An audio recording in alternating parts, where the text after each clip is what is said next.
Hi, my name is Bill Burke. I'm the Managing Director for Ground Rush Financial. And the purpose of these videos is to give you some ideas, some talking points, things to make you more interesting, to open up more cases, or to bring me in to help you with cases. So that's what we're doing here to allow you to continue to grow your business and reach some of what your dreams are. So this situation happened, I'm going to describe now with Wells Fargo. Now, when I was the RVP for Pacific Life, we had a big relationship with Wells Fargo, and we would come in and do the life insurance for them. It was IUL, and so I would talk to several Wells Fargo offices, and I went into one of the offices in Fresno, which is a very big investment office, and I had to explain to them why they should start thinking about life insurance, because as you know, Wells Fargo has a huge assets under management division, and they were trying to figure out how to sell more life insurance. So the question was, how do you take a broker and convince him that there's a reason why he ought to add IUL to the portfolio? And this actually worked out pretty well, because we ended up doing about $1 million a year commission with Wells Fargo, with several brokers who now figured out how this fit into their overall planning. So here's how the conversation went. And you'll see this graphic as we go through this. So when I would talk to the broker, I'd say, now, what I want to do is I want to talk to you about index life insurance, and I want to find out if this would fit into your portfolio. So I want to ask you these questions, and I want you to tell me whether what I've described is something that you currently have that you might want to offer to your clients if they knew about it. Does that sound fair so far? So they would humor me. I said, all right, so let's think about this asset class. You now get a chance to put in money that is going to get market returns. It'll be invested with major companies that have major investment managers outside of any industry. You now are going to have no risk of loss. You have the ability to access this money tax-free prior to any age, so it's open territory for you. You have the ability to withdraw money at any time, and you have the ability to have tax-free, non-reportable income. So that's a huge advantage, because it doesn't impact Social Security, it doesn't impact any of your Medicare taxes, and then you have the ability to leave a large legacy onto your family. And there is automatic liquidity along the way.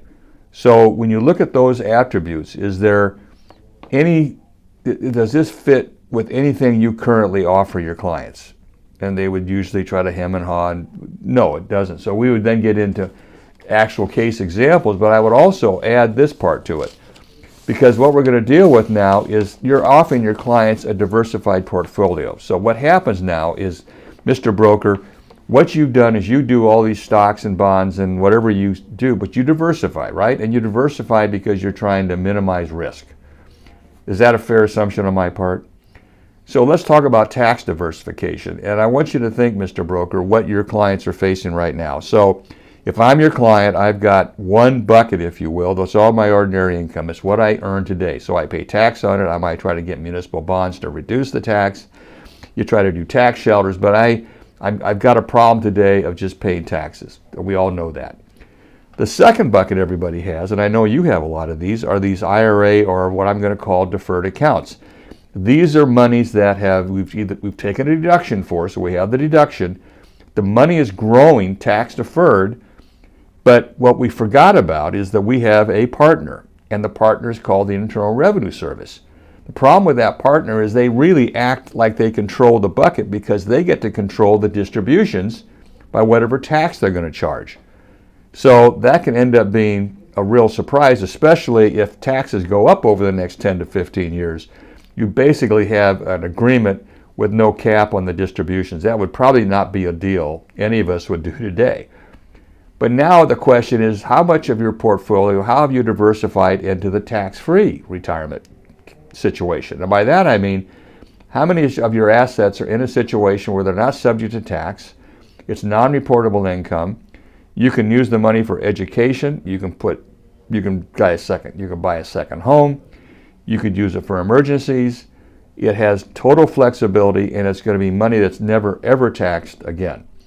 Now when you think about that, let me give you an example of what I mean. All right, and then you can use this. This is what you're offering today to your clients. And I want you to think about, and I use the vineyards, everybody, because in California we got lots of vineyards, and so I'm thinking that they start early in the morning because of the heat and all the good reasons why you harvest grapes early in the day. So you're out there with your vineyard, your crew's assembled, you're all getting ready to start, and there's a government car rolls up, and it's an IRS agent. And he finds out you're the owner, so he says, all right, Tom, I'm here to make you an offer today, and I need you to make the decision before I leave as to how you want to handle this, because it's a tax decision. So Tom, right now what you're doing is you are deducting the farming costs, you're deducting the fertilizer, you're deducting all the labor costs, and that saves you taxes today, and then you're going to pay tax on the profits from this vineyard every year. You're taxed forever. So here's my proposal. If you could not take the deduction for the farming cost planting, if you could just do that without taking a tax deduction, you can have all of the future profits, all your harvests will be tax-free forever. For you, your children, maybe your grandchildren get involved in this, but that's the offer I'm making today. So what would you like to do? Now let's not, by the way, let's not try to trick the client and say, well, what would you do? Because they know what you're going to do. They're going to take the deal with no tax forever. So what you're going to say now is that offer is available to you today, because what you're doing is you're taking money that you could deduct today, but it will be forever taxed. Or you could take money that you're going to pay tax on today, and it'll be never taxed again for you or your family. Does that kind of deal seem reasonable? You'd want to know more about how that works? Now wait for the answer. And then the transition is, well, let me show you some examples, and you move on to your next appointment. So hopefully that helps you, but I can help you again with all that. It's just a matter of how to explain it. And I've done this a lot over the years, and it actually works. So thank you for listening to this.